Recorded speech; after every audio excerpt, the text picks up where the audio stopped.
No matter where you live, you don't have to look too far to see a cat. But if you're looking for something a little more wild, it makes sense to go to one of the most cat-proud places on the planet, the jungles of Malaysia. Under these lush green canopies roam some of the most famous of the big cats, and tigers have been captured on trail cameras placed by a conservation group named Panthera. But that just scratches the surface. The bay cat, the clouded leopard, the flat-headed cat, all of these species have gotten a glamour shot of sorts, and some of them aren't well known to science. They haven't been tracked or extensively studied. Panthera hopes these images will raise interest in the animals and increase support for efforts to protect them.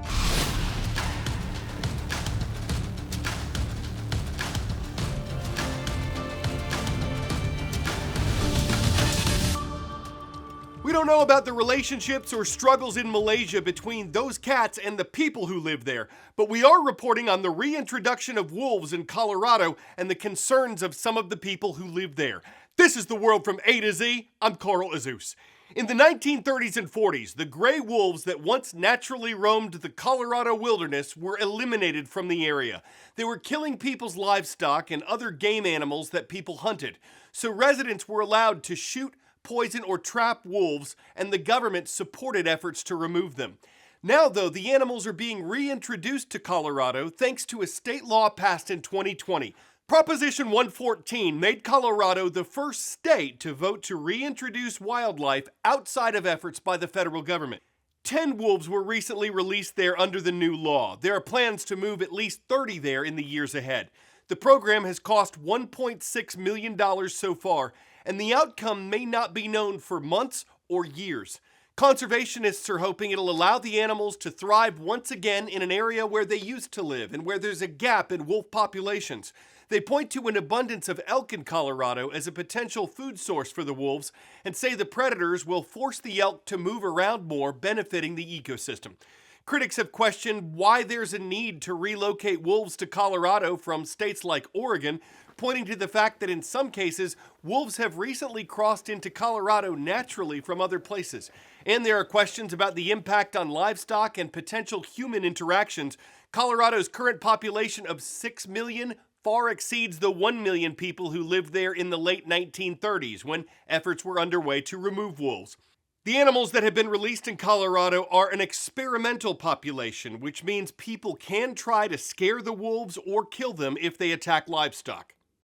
You're not using this to hunt wolves? No. It's just like a firecracker, a big firecracker. Humans adapting with wolves is going to be the biggest obstacle that we're going to be dealing with. After being nearly eradicated from Colorado about 80 years ago, wolves are officially back in the state. Thanks to the first ever voter-mandated reintroduction of endangered wolves in U.S. history, these wolves, captured in Oregon, were set free in Colorado's wilderness last December. You are hungry. I never thought I'd be able to get so close to a wolf. She's a very special ambassador. Kelly Murphy, the animal care supervisor at the Colorado Wolf and Wildlife Center, is one of the advocates who's helped bring wolves back to the state. Obviously, this is not an interaction we'd ever have in the wild. Right, absolutely. If you see a wolf in the wild, our advice is to take a picture and consider yourself lucky, because it's probably never going to happen again. Some 2 million gray wolves once roamed freely throughout North America. But when European settlers arrived, they brought their old world myths and hatred of wolves with them. By the 1940s, wolves were nearly wiped out. There's so many myths and misconceptions that are surrounding wolves. Sometimes it's difficult to understand that they're not exactly true. As an apex predator at the top of the food chain, they help keep certain animal populations in check, which in turn helps plants, trees, and other wildlife thrive. They are critical to maintaining the balance of our ecosystems, and that means that it's a more productive landscape for ranchers to also graze their cattle. So what did the wolf do to this specific cow? So he got a hold of her by the throat, and then he got a hold of her by the hind leg. It's healed a lot. Don Gittleson was fending off wolf incursions on his ranch in northern Colorado long before the ballot initiative. We had wolves here for several years. They've been coming from neighboring Wyoming, which reintroduced wolves in the 90s. To me, this is my home. To them, this is their home. and they're not just gonna leave. See these marks in the snow here? Are those the wolf tracks? That's the last time they came through. In Colorado, the wolf reintroduction proposition barely passed, with most of the votes in favor of reintroduction coming from urban areas like Denver and Boulder. People have very strong opinions about wolves, and it doesn't matter what side they're on. But here in rural Colorado, there's no confusing which side they're on. The state compensates ranchers for livestock attacks. But because it's illegal to hunt wolves in Colorado, Don has had to get creative, using donkeys. They bite, and they bite hard. Longhorns, and shooting blanks. As for fencing, It's a pretty big place to put a fence around. Yeah, 8-foot chain link fence to keep the wolves out. I have moose, I have mule deer, I have elk, and I have antelope that cross this country to migrate back and forth, and I would absolutely stop them from doing that. And I'm not willing to do that. You care about this landscape.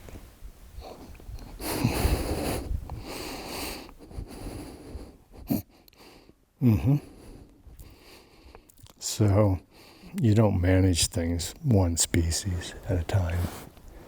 We don't want to just leave it to the ranchers to deal with that on their own. There are a lot of organizations and NGOs that are willing to help implement those non-lethal measures, because at the end of the day, ranchers and wolf advocates want the same thing. We all want clean air, clean spaces, and healthy environment and ecosystem, and I think that wolves are a very key element into making that happen.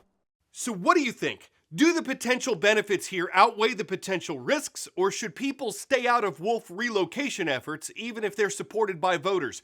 Teachers, please leave a comment with your students' thoughts under today's show at youtube.com/@theworld A to Z.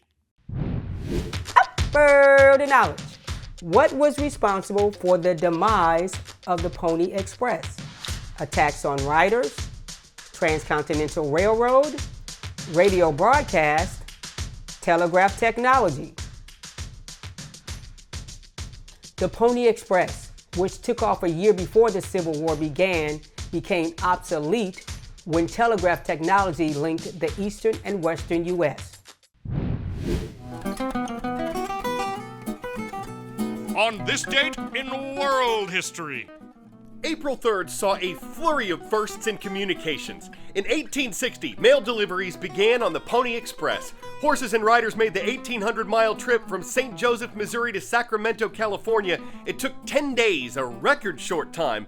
The Pony Express only lasted 18 months, but helped build momentum for faster means of communication. A cell phone call was made in public for the first time on April 3rd, 1973.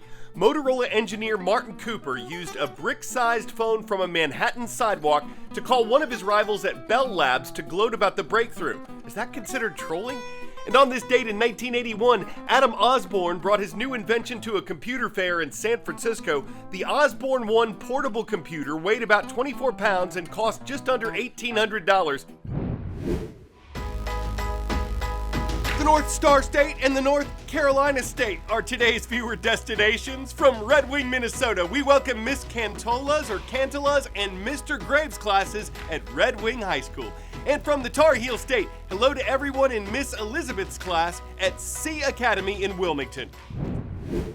There's a restaurant in London that's filled with bugs, and yet it wasn't shut down. It was actually opened up 2 months ago to serve them. Insects are commonly eaten in many parts of the world, but not so much in the West, which is part of the reason why the founders opened Yum Bug. They want folks to have a good first experience crunching on crickets. So everything here from the butter to the desserts reportedly contains insects. Of course, this makes for great menu options like roast beef, but what about dessert? I mean, who wouldn't want a slice of key lime fly, creme brulee ladybug, cheese katydid, or cricket nut cream pie? Top it with some cold gelato or a plate of low custard. Maybe your friends will bring all 6 legs running for some canola leaf beetles. If this bugs you and makes you want to go raid the cabinet, get it? We can just insect the table for an old-fashioned scoop of ice cream. I'm Carl Azuz, crawling all over the world from A to Z, and we hope you'll dine with us again tomorrow.